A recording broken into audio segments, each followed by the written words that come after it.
petang, cikgu. Jadi pada petang ini saya jemput cikgu untuk datang, kita nak buat sedikit perbincangan berkenaan dengan program TS25 ni.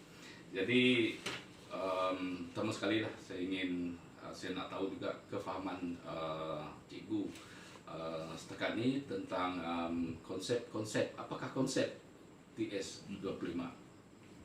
Jadi terima kasih Tuan Lusa.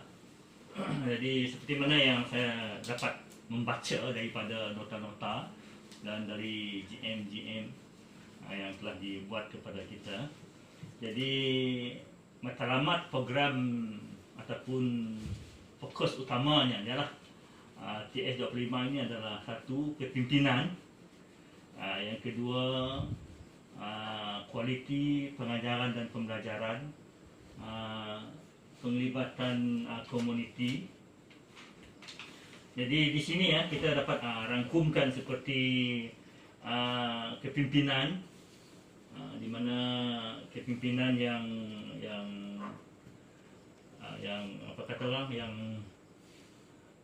yang berkualiti, dan pengajaran pembelajaran yang berkualiti, serta penglibatan komuniti yang padu.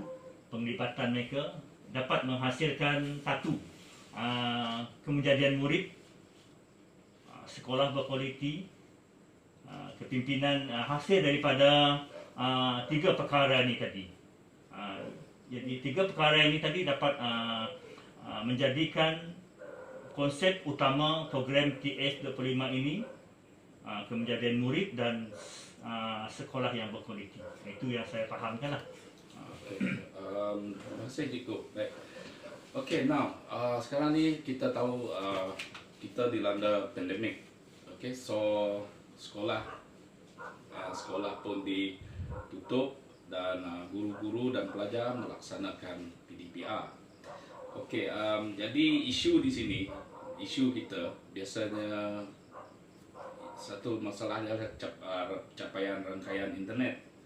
Peranti adalah antara masalah-masalah atau isu-isu yang kita hadapi sekarang. Baik, kalau saya nak cikgu guna Grow, let's say kita guna Grow untuk mencari isu dan juga seterusnya mencari penyelesaian ke arah isu-isu tersebut. Okey, pernah dengar Grow kan? Right. So di sini pasal Grow kita ada 4, iaitu goal, reality, option dan juga apakah tindakan kita.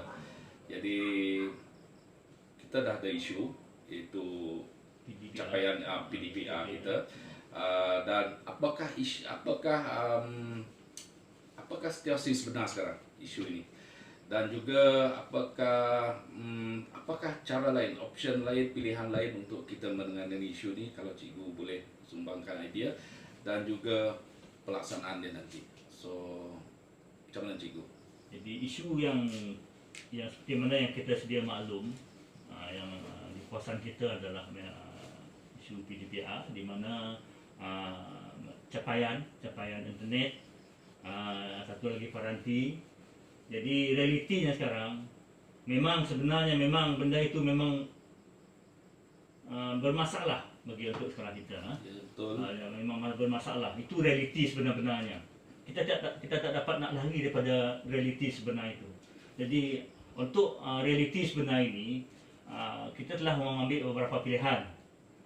Satu, kita tak dapat nak menggunakan secara online semasa PDPR ini. Jadi kita mengambil pilihan untuk guru-guru kita menggunakan modul, dengan memperbanyakkan modul-modul. Itu kita hantarkan di satu tempat yang telah kita khaskan. Di semua kerja-kerja modul-modul tadi kita hantar, dan ibu bapa akan datang ke sekolah untuk mendapatkan bahan-bahan PDPR tadi dan dibawa balik ke rumah. Jadi option itu juga adalah menjadi option utama kita, pilihan utama kita untuk menyelesaikan masalah ini tadi. Sebab kita rasa itu saja cara yang sangat-sangat irrelevant sekarang untuk untuk bagi pihak kita lah. Jadi alhamdulillah sekarang kita lihat sambutan ibu bapa terhadap option kita untuk melaksanakan PDPI ini dengan secara apa daya boleh, iaitu sangat baik, di mana ibu bapa mengambil inisiatif untuk datang ke sekolah pada masa-masa yang tertentu untuk mendapatkan kerja-kerja anak-anak mereka. Jadi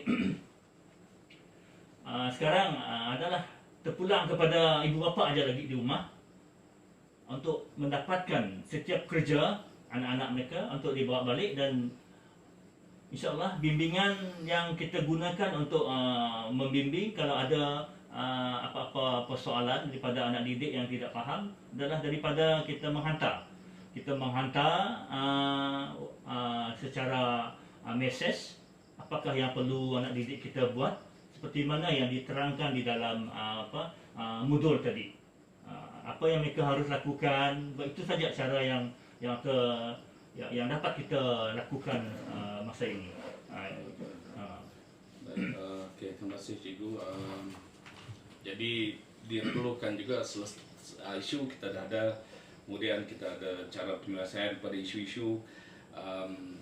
Untuk maklum balas, mungkin saya boleh tambah untuk maklum balas, mungkin kita minta maklum balas secara Google Form daripada ibu bapa pelajar berkenaan dengan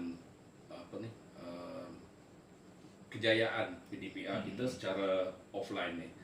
Okay? Jadi untuk kita memantau sejauh mana penglibatan murid dan ibu bapa dalam PDPR ni, kita boleh gunakan borang maklum balas dan sebagainya. Okey cikgu. Jadi terima kasihlah cikgu sebab sudi meluangkan masa bersama saya untuk berbincang sedikit berkenaan dengan isu-isu dalam untuk kita menjayakan program TS25 kita. Okey cikgu. Terima kasih. Sama-sama. Maksud kembali.